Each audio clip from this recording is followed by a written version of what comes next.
안녕하세요. 원룡입니다. 파주 운정 3지구에 이지동원 분양합니다. GTX A가 올해 말에 개통 예정에 있고 400m, 500m 거리에 있어서 도보권으로 충분히 이동이 가능한 거리에 있습니다. 최근 이슈가 있습니다.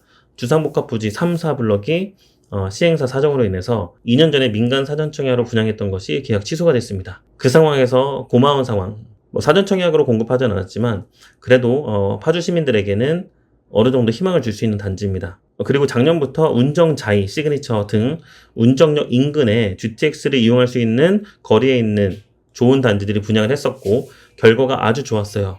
그 영향을 받아서 이번 이지더원도 아주 높은 열기가 예상이 됩니다. 이지더원, 좀 촌스럽게 보이죠? 입지가 중요합니다. 분양 일정 확인하시고 입지가 너무 좋아요. GTX 운정역까지 500m 채 안 걸립니다. 옆에 유치원, 초등학교, 중학교, 고등학교가 전부 예정이고 좌측으로는 수변공원이 예정되어 있어요. 운정역 인근에 빨간색, 이거 상업지구잖아요. 상업지구가 인근에 있으면 시끄럽죠. 그리고 약간 지저분할 수도 있고 술집도 많고 그렇지만 한 블럭 건너뛰었기 때문에 역을 이용할 수 있고 상업지역을 이용할 수 있지만 청정지역이다. 이렇게 보입니다. 분양가는 착해요. 왜 착하냐? 운정신도시 21년도, 즉 3년 전부터 분양했던 것 전용 84 기준에서 쭉 얼마나 올랐나 살펴보니까 5억이 지금 5억 8천 정도. 물론 중간에 4억대 중반 정도의 분양가가 있었지만 3년 동안의 분양가 상승률은 20%가 채 안 돼요. 같은 기간에 서울은 약 50% 정도 상승했습니다. 이게 분양가 상한제의 힘이죠. 고맙다. 특이사항은 거주민 없습니다. 여기가 시세가 아직 없잖아요. 물론 운정아이파크나 힐스테이트 푸르조, 운정신도시의 3대장 아파트가 자리 잡고 있지만 고점 대비 하락한 가격 그리고 거주물을 빡세게 지킬 만한 가격 차이가 크지 않다고 판단했는지 전매 제한은 있지만 거주 의무가 없다. 그래서 뭐다?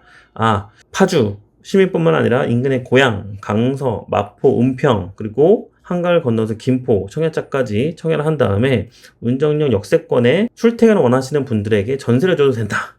즉 갭 투자도 되고 거주가 아닌 투자용이 가능하다라고 해석을 하시면 되겠습니다. 게다가 계약금 10%예요. 84 기준에서 분양가가 6억이 안 되기 때문에 6천 이하의 돈으로 충분히 끌고 갈 수 있다는 부분. 어떻게 가능하냐? 입주하게 되면 아마 시세 인정을 분양가보다 더 높게 해줄 거예요. 예를 들어서 7억에 인정해준다. 그러면 70%까지 대출해주겠죠.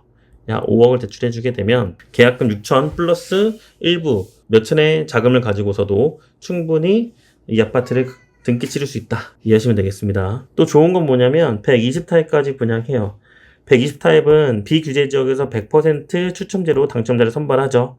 그러니까 가점과 관계없다. 뻔합니다. 69, 70, 68, 67 이런 고가점자 통장들이 주로 당첨이 될 거라서 그 이하의 점수들은 고민 말고 120타입. 그러나 120타입에 청약을 하려면 서울의 예치금, 1순위를 위한 예치금은 1,000만 원이 들어있었어야 되고 광역시는 700만 원, 기타 경기는 400만 원 예치금 되어 있어야 120타입에 청약이 가능합니다. 그리고 금토지구, 성남하고 운정하고 당첨자 발표이 같기 때문에 어차피 파주에 계신 분들은 금토까지는 청약을 안 해도 돼요. 왜냐하면 성남 100% 선발이고 운정은 그렇지 않기 때문에 금토지구는 또 굉장히 높은 경쟁률 보이겠죠? 파주 사람들은 금토지구 무시하시고 운정하시면 되고 성남 분들이 둘 중 하나 취사 선택을 하셔야 되겠습니다. 최근 2년 동안의 파주의 가점 커트라인을 보게 되면 50점대, 60점대 분위기가 안 좋았을 때 둔촌중원 분양 시기 즈음에 분양했던 안업스빌 리버와 디원은 40점대, 50점대 컷들, 시티프라디움 20점대 컷까지 보이고요. 파주 디에트르 센트럴 30점대, 20점대도 보입니다. 이때는 왜 이렇게 낮았냐? 입지가 굉장히 좋았거든요.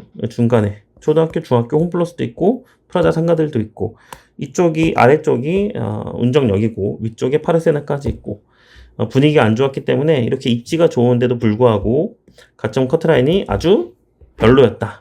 기회였다라는 거죠. 그 다음 운정의 가장 많은 청약자 수와 경쟁률 커트라인을 기록한 단지는 운정자의 시그니처 74점까지 컷이 나왔고 60점 후반까지 컷이 나왔습니다. 이게 바로 GTX의 힘이죠. 동호수 배치도 확인하시고 단지 배치도 확인하시고 주로 남동 남서 방향 84A 타입 대방은 거실이 큰 것으로 유명합니다. 대신에 방 하나가 위로 가 있어서 3베이 판상형입니다. 거실과 넓은 주방을 쓸 수 있는 큰 장점이 있습니다. 84B 타입 거의 비슷하죠. 발코니 부분만 A 타입은 약간 사선인데 이렇게 B 타입은 사선이 아니에요. 이렇게 되면 A와 B 타입의 선호가 많이 없어집니다. 그 다음 120 타입 4베이 판상형에다가 방 하나가 위로 가 있고 완벽한 방 4개의 형태, 그리고 침실 4는 더 크죠. 거의 안방의 크기와 비슷합니다. 아주 넓은 거실과 주방 크기. 또 특이한 게 뭐냐면 현관 들어와서 넓은 현관에 팬트리가 조금 있고 순환형 동선이에요. 바로 들어갔다가 이쪽으로 들어갔다가, 즉 거실 쪽이나 주방 쪽으로 순환해서 동선이 2개다. 이거는 장점이죠. 자, 이렇게 해서 파주 운정 3 이지도원 살펴봤습니다. 전체 청약자는 10,000명은 훌쩍 넘을 것 같아요.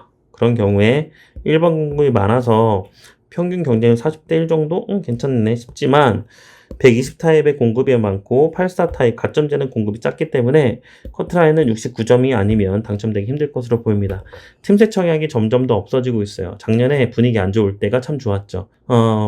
개인적인 상황을 잠깐 얘기하면 분위기 안 좋을 때 수원 청약자인 제 입장에서 인동원 퍼스비엘, 의왕에 당첨되고 다주택자 입장에서 경쟁률이 낮은 거 예비 당첨 받은 다음에 추첨에 들어가서 당첨 받았습니다. 그런 식으로 틈새 청약의 폭이 좁아들고 있어요. 아쉬운 것 중에 하나가 뭐냐면 청약 플레이어들이죠. 부동산 일반 매매 시장에 후행합니다. 더 보수적이지만 집을 안 사고 버텼다는 건 뭐냐?